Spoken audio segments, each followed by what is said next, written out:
Welcome to the show, Professor Ashley. Thank you very much. I'm not sure we've sold quite that many, but we hope to. There are 10 books in the series from Barricade Books. They're all called a complete book of something or other. It starts with superstition, prophecy, and luck. It goes through magic and witchcraft and so on. And one of the books in the series is the complete book of ghosts and poltergeists. And that's what you're talking about. Yeah. Well, And by the way, I didn't ever lecture on the occult at Brooklyn College. I taught Shakespeare and that sort of thing, but it was because in Shakespeare's time people had so many superstitions, I needed to understand why people believe things and what some of these strange ideas meant to them. And of course we still have these pretty weird ideas that if a black cat crosses your path, you're going to have bad luck, or if you walk under a ladder, that will be bad for you. And so I wanted to know why walking under a ladder is bad. Is somebody going to drop a paint pot on your head or something like that? It turned out that many of these things had extremely unusual explanations. Walking under a ladder is denying the Trinity. The wall, the pavement, and the ladder form a triangle, and you're violating that, and so that's why it's unlucky. Wow. Very strange. I didn't realize there was such a theological dilemma involved with walking underneath a ladder. Well, my agent once said to me, you've got to start writing books with more readers than footnotes. And so he said, you must write about sex, cookbooks, or the occult. And I figured I'd keep sex and cooking for my private life, and I'd write about the occult.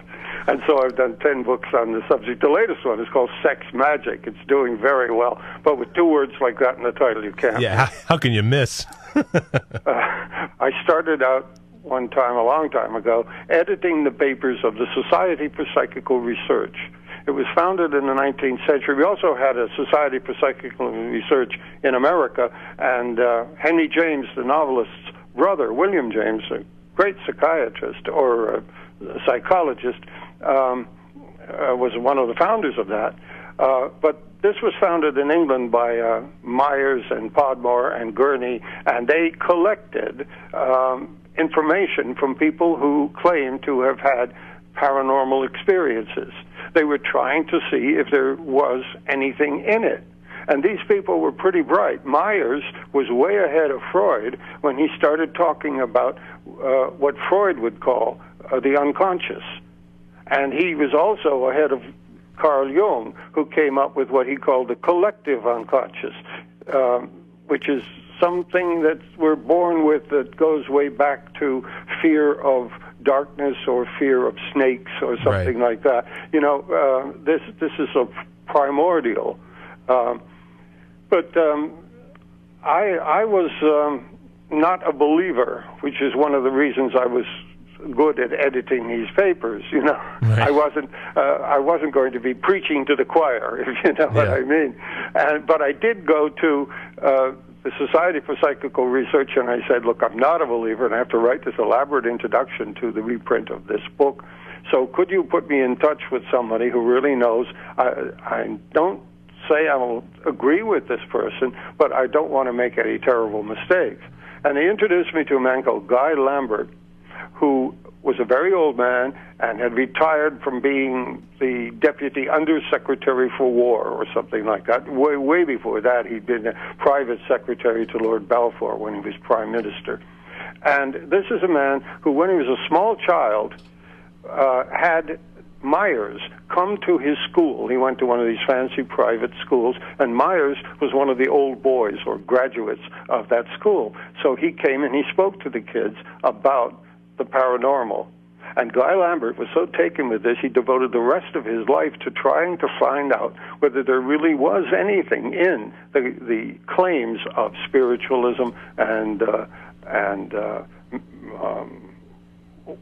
ghosts and especially mediums. And he exposed, as did Houdini in this country, a lot of fake mediums who were taking advantage, you might say, of people who, especially after the First World War, they'd lost a lot of people, relatives and friends and lovers in the First World War. And the The man who wrote Sherlock Holmes, Sir Arthur Conan Doyle, Yes. had a son who was killed in the First World War. He became a great believer in mediumship. And I remember my mother, who's been dead for many years now, but she once told me when I was a kid and I was reading Sherlock Holmes stories, she said, I met Conan Doyle. And I said, oh, that's wonderful. What did he say about Sherlock Holmes? And she said he never touched on that subject. The only thing he would talk about was seances. He was fascinated by it. A lot of people are fascinated with the idea that we might be able to talk to the dead. What bothers me the most is that when the dead supposedly appear, they never say a damn thing that's of any interest. They're always like sending you postcards from heaven or wherever, saying, having a wonderful time, wish you were here, you know. Right. There's so much we would like to ask people who are dead about what it's like and where they are and how it is and all that, and we never get any information out of these people. I think people forget, just because of the times we're living in, how prevalent spiritualism was. Oh, at that time. Spiritualism is all over the place. You tune in television, and there's some guy who's standing in front of a large TV audience communicating with the dead, right? Or telling you about messages that are coming to you, or telling you that things that he's not supposed to be able to know except somebody whom you knew who's now dead happened to know. Don't you think that any good con men would be able to do the same trick? Well, it's not easy, but some of them are very bright. We would like to find out, as Shakespeare says, this bourne from which no traveler returns puzzles the mind. We want to know what's happening. The ghost comes back in Hamlet and says, I can't tell you about how it is here, but if I did, you'd be very unhappy. You know? And of course there is a ghost in Richard III, and there's a ghost in other places, you know, in literature, plenty of them. And poltergeists, it's a German word. It comes from the ghost who makes a racket or makes a noise. And everybody's seen the poltergeist movies, right? Sure. Where these spirits come. Almost always when there's a teenage girl in the house. Yeah. And somehow the electrical system is thrown off by teenage girls. I guess it's assumed that we all have Lolita complexes or something, and electrically we just get crazy when they're around.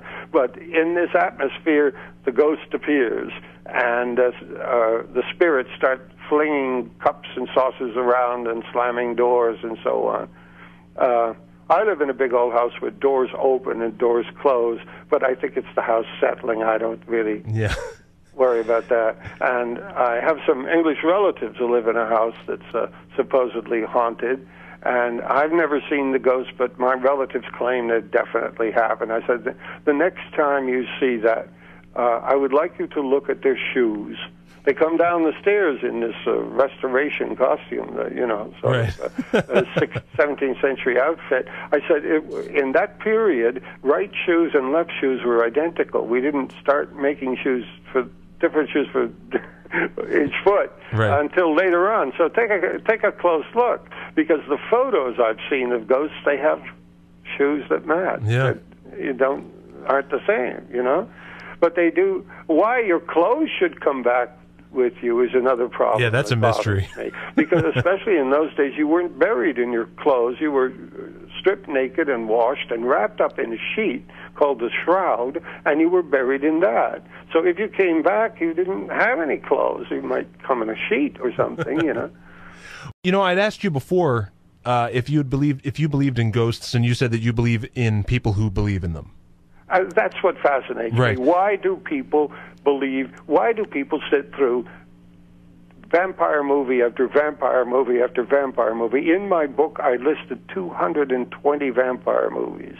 And then that was a great success, and they did it in Britain, and they sold it to a book club and all kinds of stuff, and they said, now you've got to do werewolves. Right. And I said, there isn't enough on werewolves. There's an immense kind of thing on vampires. I mean, Dr. Johnson in the 18th century said, a man will turn over a whole library to make one book. Right. You know, and that's what I do. I mean, I read 4,000 or 5,000 books. in order to put together this dense collection of, well, I hope it's not too dense. I try to make it easy to read. It's all in little bits. I call them peanuts for the mind, you know. But with our attention spans of today, I don't know if anybody's still there after I've been rabbiting on, as the British say, just rambling here. But the books have, you know, very short pieces on different aspects, and so in order to produce one of those, you might have to read around quite a lot. But after that, they said, do werewolves, and I said, there isn't enough. And they said, well, you put in werewolf movies. And I said, there aren't that many werewolf movies. I've only seen a half a dozen. They say, oh, no, well, men turn into animals and animals turn into people. That transmogrification will do. So we got 200 and something movies like that. And some of my friends said, well, you know, all men are beasts. They turn into a beast. And I said, well, maybe that's what it is. It's symbolic. Right. One of the reasons these things resonate with us is that they're true in a sense. It is true that people want to get your energy. We used to call them energy rip-offs when we were hippies, right? Right. They want your money or your attention or your property. They're draining you. So that's, maybe if it's your landlord or whatever, you might think of him as a vampire, right? and the werewolf is the human being who descends to the bestial level and goes crazy and rapes and assaults and so on. So vampirism is about seduction, and werewolves are about rape. When you look back over, stories of ghosts, stories of spirits interacting with us, you get the feeling that we must think of ourselves as being really important. Well, I'm worried about looking at outer space. Oh, yeah. That's the next one. Because if we find other creatures in our whole worldview, I was going to try a fancy German word, but our whole worldview is, and our religion tells us that it's right, is that the whole thing was made for us human beings. Yep. And if we find that there are maybe even superior races out, I'm worried about them being superior. They might look upon us as just another source of protein, let me ask you, in your book, now I haven't seen your book about demonology. Do you touch upon Ouija board activity? Yes. Not in that book. Not in that book. I do touch upon the Ouija board, and that's very interesting because your unconscious is actually moving that thing around. We have powers. If you talk about paranormal, we all have paranormal powers in the sense that there are things that some of us can do, and all of us potentially can do, but we don't use these things. I tried it one time. Yeah. In London, a friend of mine had one, and we sat down and we got in touch with this guy who was an officer in India in the time of the British Raj before the Indian Mutiny in the first half of the 19th century.